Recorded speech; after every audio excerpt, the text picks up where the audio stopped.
Saudi আরব থেকে যারা যারা ইতালি যাবেন শুধু এই ভিডিওটা শুধু তাদের জন্য। হ্যালো এভরিওয়ান, আসসালামু আলাইকুম। আপনাদের মাঝে নতুন করে একটা ভিডিও নিয়ে চলে আসলাম। তো আমি শরীফ তালুকদার।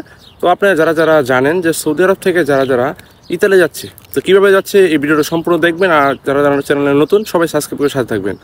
তো গাইস, আপনাদেরকে সম্পূর্ণ বলি আজকে। তো যারা যারা সৌদি আরব থেকে ইতালি যাবেন, তো আপনি ধরেন একটা ফ্রি ভিসায় আসবেন অথবা কোনো কোম্পানি ভিসা আসবেন। কোম্পানি ভিসা আসলে সবচেয়ে বেশি বেটার হবে। আপনি কেমন, যদি আপনি বাংলাদেশ থেকে কোম্পানি ভিসা আসেন, পরে এই দেশে আসলেন, এই দেশে আপনি কোম্পানি আপনি থাকলেন 5-6 মাস অথবা 2 মাস থাকলেন, তারপর আপনার যে কফিল যার আন্ডারে আসছেন, পরে ওই কফিলকে আপনি জানাবেন যে আমি ইতালি যাব। তো ইতালিতে গেলে আপনি কীভাবে যাবেন, কী ভিসা যাবেন, তখন আপনার স্টোরেজ ভিসা লাগবে। তো স্টোরেজ ভিসা কীভাবে নেবেন আমি আপনাদেরকে বলি। তো ট্যুরিস্ট ভিসা নেওয়ার জন্য আপনাকে আপনার কফিলের সাথে আলাপ করতে হবে যে আমি ইতালিতে যাব ট্যুরিস্ট ভিসাতে। তো আপনি সৌদি বলবেন, তোমার সৌদি আপনাকে বলবে যে ঠিক আছে, তো আপনি কী করতে হবে, আপনার আবেদন করতে হবে। আর এর পাশাপাশি আপনার থাকতে হবে আপনার যে অ্যাকাউন্ট, ওই অ্যাকাউন্টে পর্যাপ্ত পরিমাণে টাকা থাকতে হবে।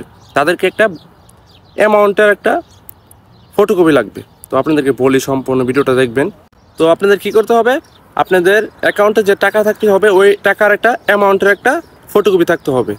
আর আপনার যে আন্ডারে কাজ করতেছেন, যারা সৌদির আন্ডারে কাজ করতেছেন, ওখানে একটা আবেদন করতে হবে। যেমন আপনার ইতালিতে যাবেন, এটার জন্য একটা আবেদন করতে হবে। তো আপনি যখন যাবেন ইতালি, এর আগে এগুলো আবেদন করার পর যদি আপনার আবেদন তারা অ্যাকসেপ্ট করে, তারপর আপনি যেতে পারবেন। আর আপনারা যে বলেন যে বাংলাদেশ থেকে ভাই ইতালি যেতে অনেক টাকা লাগবে, সৌদি আরব থেকে গেলে কত টাকা লাগবে, ভাই সৌদি আরবে এমন এমন দালাল আছে, সবগুলো আছে আমাদের বাঙালি দালাল।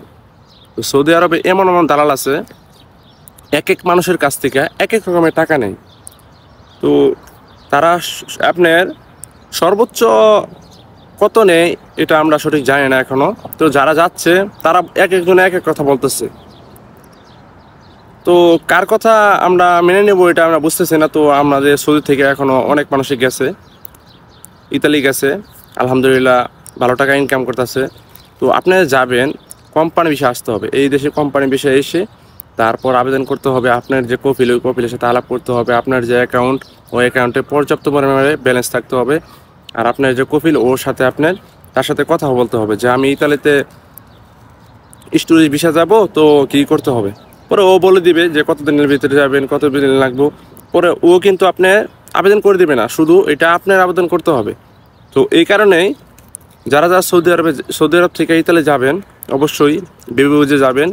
আর আমাদের বাংলাদেশ থেকে অনেক টাকা লাগে সৌদি আরব থেকে গেলে, এটা না। এক এক দেশ থেকে এক এক কম টাকা লাগে, সেটা না।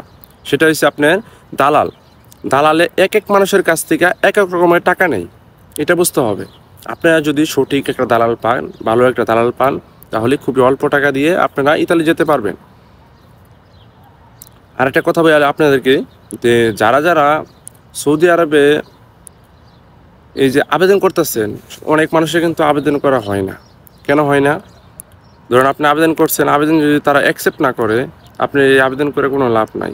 যে এত টাকা খরচ করতেছেন, আপনারা যদি একটা দেশে যদি আপনারা যদি কাজ করে খান, আর আপনারা যদি ভালোভাবে সঠিকভাবে কাজ করে খান, বৈধভাবে থেকে আপনারা যদি ভালোভাবে কাজ করে পান, আলহামদুলিল্লাহ ভালো টাকা ইনকাম করতে পারবেন।